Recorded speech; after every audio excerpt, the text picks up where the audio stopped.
पंडित नेहरू इलाहाबाद आए थे। मैं उन दिनों इलाहाबाद था। जिस रास्ते में से वह गुजरने वाले थे, उस रास्ते के एक मकान में ठहरा हुआ था।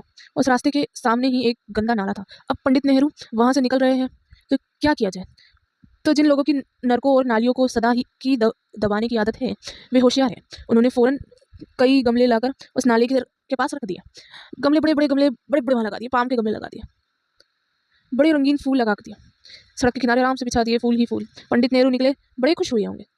नीचे नाला बड़ा बह तो रहा है ना भाई, सब तरफ नाले बह रहे हैं, ऊपर से फूल लगाए हुए हैं, ऊपर से फूल सजा दिए हैं, ठीक है। लेकिन सड़क पर किसी नाले को फूल में ढक दो, हर्ज भी ज़्यादा नहीं है, लेकिन भीतर के नालों को फूल से ढक दिया तो बहुत ज़्यादा, और हम भीतर वही ढकेते हुए हैं। उनको एक एक फूल को उखाड़ कर नीचे देख ले, वह नर्क है।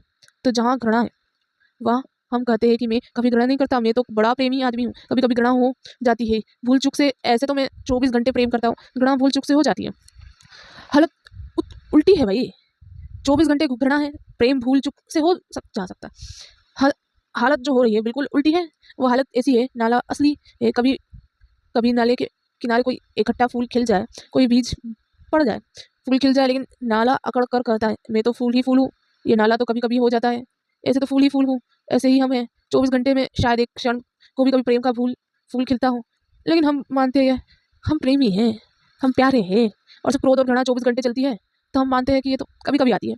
व्यक्ति और अपने तथ्य को जानना व्यक्ति के जीवन में क्रांति की शुरुआत है। और सबसे गहरा तथ्य यह है भय को ठीक से जान लेना और उसके साथ जीना।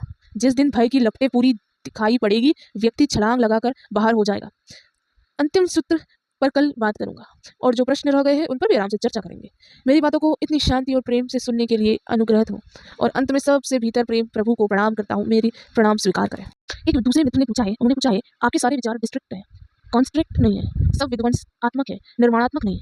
डिस्ट्रिंक ही होंगे, विध्वंसात्मक ही होंगे। जिससे ने एक बार कहा है I have come not to destroy, मैं आया हूँ नष्ट करने नहीं। और मैं जिस जैसे के शब्द में कहना चाहता हूँ I have come to destroy, मैं आया हूँ नष्ट करने, लेकिन मतलब मेरा भी वही है जो जिसने कहा कि मैं आया हूँ नष्ट करने नहीं निर्माण करने। मैं भी कहना चाहता हूँ कि मैं आया हूँ नष्ट करने, क्योंकि बिना नष्ट किए कुछ भी निर्माण नहीं किया जा सकता। नष्ट करना निर्माण करने की प्रक्रिया का हिस्सा है, और जो कौम नष्ट करना भूल जाती है, ध्यान रहे, और निर्माण करना भी भूल जाती है। नष्ट करने की हिम्मत होनी चाहिए भाई, उस हिम्मत से निर्माण करने की हिम्मत आती है। नष्ट करना दूसरा कदम है, पहले तो मिटाना पड़ता है, तभी मिटाना निर्णय होता है। निर्णय का कोई रास्ता ही नहीं है बिना विध्वंस के। लेकिन कुछ हमारा मस्तिष्क ऐसा सोचता रहा है कि निर्माण और विध्वंस दो विरुद्ध चीजें। अगर सोचता रहा है कि निर्माण और विध्वंस एक ही प्रक्रिया के दो अंग है, गिरना बनने की तैयारी और बनना भी फिर गिरने की तैयारी है, एक ही प्रक्रिया है और एक ही प्रक्रिया का हिस्सा। जन्म मरने की तैयारी है, मरना जन्म की तैयारी है। जिसे हम प्रारंभ करते हैं वह अंत की शुरुआत है, और जिसे हम अंत कहते हैं फिर वह नए प्रारंभ है। लेकिन पुराना मन इतना घबरा गया है तोड़ने से कि वो तोड़ता नहीं, तो फिर वह बन भी नहीं सकता। फिर वह मरे को सड़े को जाति पर ठोकता रहता है।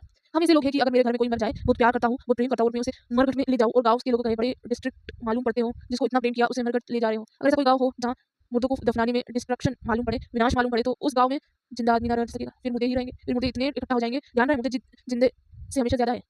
अगर सारे मुर्दे इकट्ठा हो जाए जमीन पर तो जिंदगी और जिंदा आदमी कहाँ रहे? वो तो मुर्दों को हम दफना आते हैं, इसलिए जिंदा के रहने के लिए जगह बन पाती है, नहीं तो नहीं बन सकती। माना कि बहुत प्रेम करते हैं, मुर्दे को तो प्रेम ही दफन आ जाए, झटक नहीं सकेंगे। पुराने को मरना ही पड़ेगा, पुराने को मरना ही पड़ेगा भाई, नहीं तो नए का जन्म नहीं होगा। जिस दिन बेटा जन्मता है उसी दिन बाप के मरने की यात्रा शुरू हो जाती है। बल्कि पुराने लोग को बेटे को जन्मते ही इसलिए थे, नहीं तो अंत्येष्टि कौन करेगा? दफनाएगा कौन? अगर बेटा ना होगा तो आग कौन लगाएगा भाई? तो पुराना आदमी परेशान हो गया था कि बेटा जरूर पैदा होना चाहिए। अब तो दूसरों के बेटे भी सहायता करते थे, पहले ख्याल ना था, अपना ही अपना होता है भाई, अपना ही बेटा करेगा। लेकिन बात ठीक है कि बात ठीक ही है, विषय की तैयारी जो हो रही है इस तरीके से, जो विध्वंस की तैयारी तो होनी ही चाहिए। लेकिन विध्वंस शब्द से ही भय छा गया है कि जैसे ये कुछ बुरी बात है। अगर विध्वंस बुरी है तो फिर निर्माण कैसे होगा? तो वे ठीक हो पूछते हैं मित्र, मैं डिस्ट्रक्टिव हूँ क्योंकि यह देश, यह समाज, यह आदमी बहुत दिन तक कंस्ट्रक्टिव रह लिया, बहुत रचनात्मक कार्यक्रम हो चुके। लेकिन रचनात्मक कार्यक्रम से चरक चलता है भाई, चरण कौशल चलता है और कुछ भी नहीं होता। अब विध्वंस कार्यक्रम की जरूरत है, और किन्हीं ना लोगों को हिम्मत करनी होगी कि अब हम डिस्ट्रक्टिव प्रोग्राम बनाएं, अब मिटाने की तैयारी करें। और ध्यान रहे, आदमी की एक अद्भुत खूबी है, अगर पुराना गिर जाए तो आदमी बिना बनाए नहीं रह सकता, लेकिन अगर पुराना बन रहे तो आदमी आलसी से पुराने में ही रह चलता है। वो सोचता है कल गिरा लेंगे, परसों गिरा लेंगे, फिर ऐसे जल्दी क्या है, थोड़ा पुराने ही टीप टाप के कर ले, रंग गोली बना ले, थोड़ा नया बनिश कर दे, एक निवार कर पाए, पल्स्टर लगा दे, प्लास्टर थोप दे, थोड़ा बहुत पुराने में ही कर दे, सब कुछ टमाटो बना ले। इसलिए जल्दी क्या है? लेकिन अगर पुराना गिरा जाए तो कितनी देर बिना नए के रह सकते हो? जीवित समाज सदा ही पुराने को गिराने के लिए तैयार होता है, नए को बनाने के लिए आतुर होता है। मुर्दा समाज पुराने को बचाने में एकदम तत्पर रहता है, नए से सदा भयभीत होता है। अब हमें कैसा रहना है, ये सोच लेना चाहिए।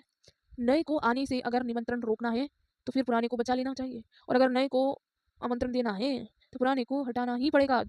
दुखद भी होता है कि कई बार पुराने को हटाना, क्योंकि उनके साथ इतने दिन रहे, लेकिन दुख के साथ भी विदा देनी पड़ेगी है। पुराने को अवलंबित करना पड़ेगा, तभी नए का अलंकित हो सकता है।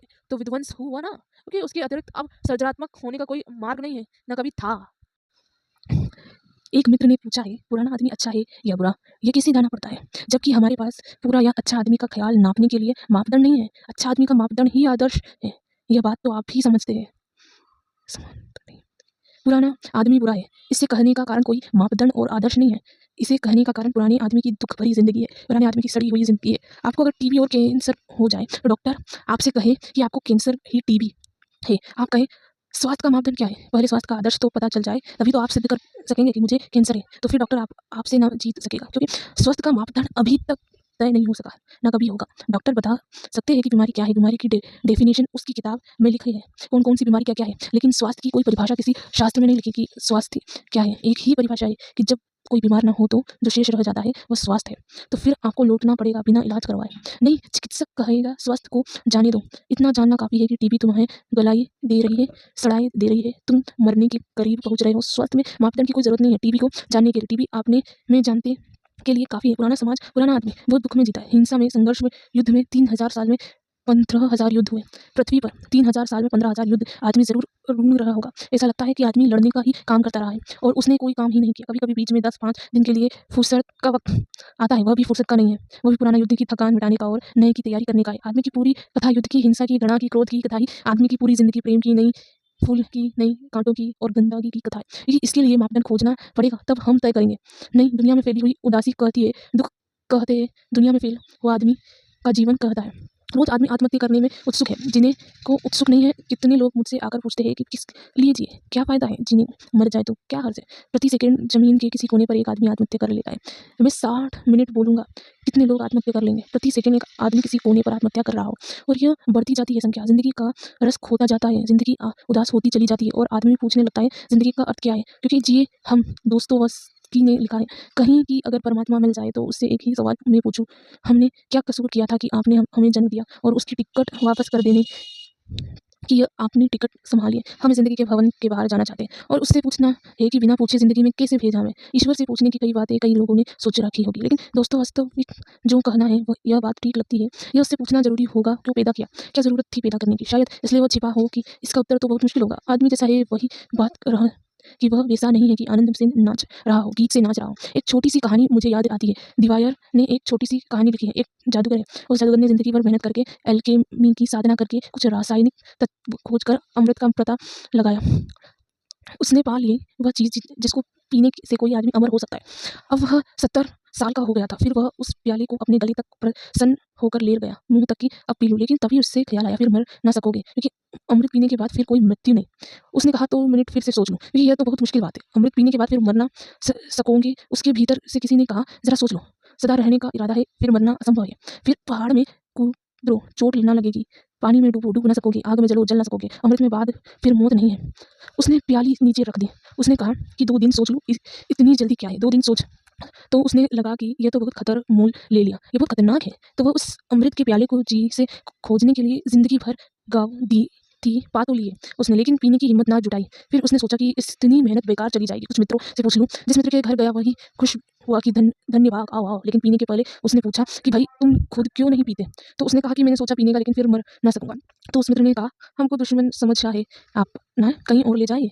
वह गाँव गाँव घूमता रहा, कोई अमृत ना मिला जो उसको पीने को राजी हो। सम्राट के पास गया और उसने कहा कि मैं थक गया, अब मैं मरने के करीब हूँ। जिंदगी भर मेहनत करके एक चीज खोजी थी, सोचा था बड़े काम पड़ जाएगी, यह अमृत है, आप पी लें। सम्राट पी गया। आमतौर से सम्राट में बुद्धि कम होती है, नहीं तो सम्राट ना बनना चाहते। उसने यह भी नहीं पूछा। पीने के बाद उसने पूछा अब इसका असर क्या होगा। उसने कहा इसका असर हो चुका, अब आप मर नहीं सकेंगे। उसने कहा कि बदतमीज, पहले क्यों नहीं बताया? मर नहीं सकूंगा, क्या मतलब तेरा? कभी नहीं मर पा सकूंगा। उसने कहा अब कभी नहीं मर सकेंगे। सम्राट ने कहा इस आदमी को कैद कर दो। वह आदमी कैद कर दिया गया, वह कैद में मर गया। सम्राट के बेटा बड़े हुए मर गए, पत्नियां मर गई, बेटों के बेटे मर गए, बहुत मर गई, उनके भी बेटे के बेटे मर गए, लेकिन सम्राट मरता ही नहीं। सम्राट एक प्रेत छाया की तरफ घूमने लगा और सारा गाँव चला चाहता है कि यह मर जाए, सारा घर चाहता है कि ये मर जाए, क्योंकि उसको कोई प्रेम करने वाला ना बचा, उससे किसी का कोई संबंध ना रहा। उससे लोग डरने की भी लगे, भागने की भी लगे, उससे इसलिए भी डरने लगे कि इस आदमी के पास भी होगा, खतरनाक है, पता नहीं है किस आदमी है, ये मरता क्यों नहीं। उसके घर के लोग उससे बात ना करके थे, क्योंकि कई पीढ़ियों का फासला पड़ गया। वह पहाड़ों से गिरता